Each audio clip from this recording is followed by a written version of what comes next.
Fritz here for Galaxy Girl Creations. Welcome to my channel. Welcome to another day of mixed media mayhem where we're doing some ink blending, using some circles and some distress ink. It's also the Iron Crafter Challenge, and we've got a recipe of acrylic, border punch, and a stencil. And then we're also celebrating Lisa Cuneo's 500 subscriber hop.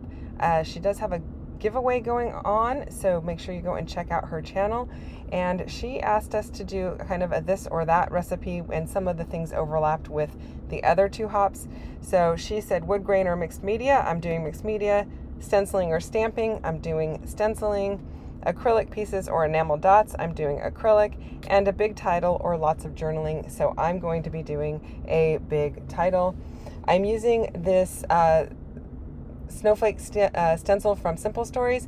It also has little circles on it, so I'm counting that as my circles, and I'm just running some light and dark blue ink through it. I want it to be very subtle. I think I've got a little bit of Faded Jeans Distress Oxide on my dark blue, and on my light blue, I'm not sure what color I've got there, probably Tumbled Glass.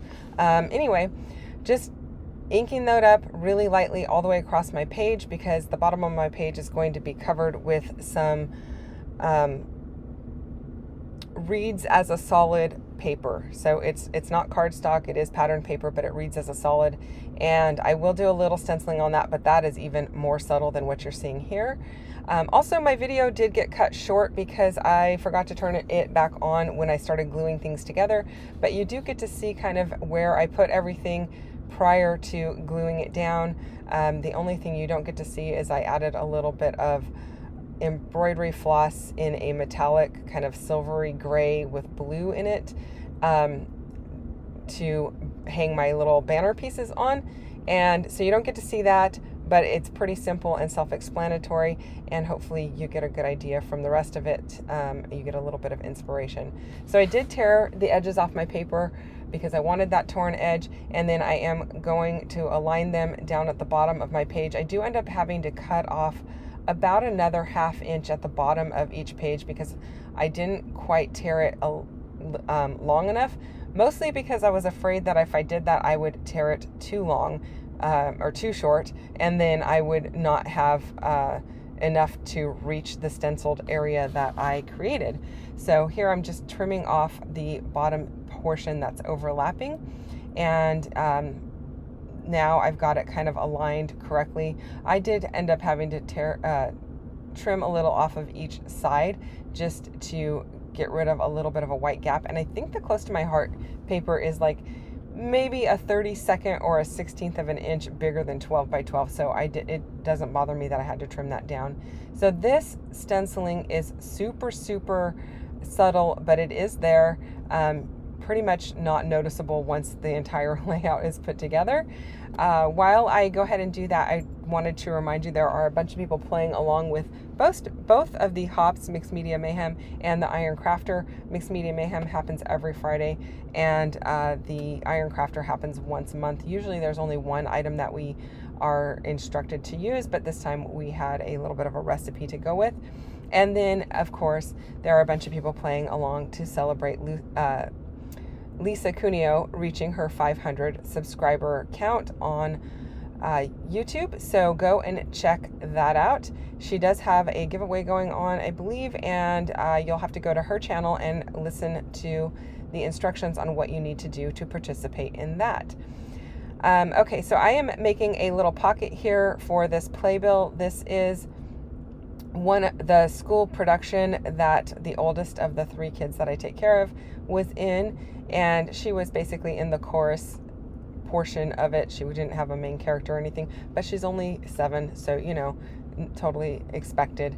They did Frozen Junior, and it was fantastic. They did a really good job. It is a musical, and the props were fantastic, and the kids who did the main parts did a really great job. The whole thing was really well done, and I love that the school has even all the way down to the kindergartners can participate. They do have like a production song kind of at the beginning, and then the kindergartners are released to go home or go sit in the audience and hang out with their parents. But definitely wanted to document this for her. She did a great job, and a lot of work and effort went into it for the kids. So I did keep the playbill, and I got a few pictures of her on stage, and then her mom got some pictures of her backstage with her sister and a couple of her friends that were also in the production. So this is the border punch I thought I was going to use. I don't end up using this piece. I'm going to end up creating a little journaling spot on the bottom right hand side where the underneath that the small photo that's sitting there, and I'm going to use a notebook punch on that edge rather than this punch that I just ended up making this scalloped border with. Mostly because my big title is going to go on that pocket instead. I did add a little bit of foam tape underneath the 3 edges so the playbill will fit in there, because it is a pretty thick playbill, because there were a lot of kids involved in this production. They apparently had a record number of kids sign up to do it because, of course, it's Frozen and everybody wants to do Frozen. They all knew what it was about. They all knew, what to kind of expect with the characters and the storyline going in. And so, who doesn't want to be a part of that?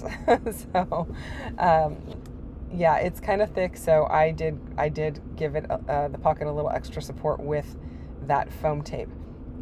Now I'm just trimming down this little journaling spot where I punched the notebook edge to kind of align with the other photos that I've got going on. I'm really liking how that is going together.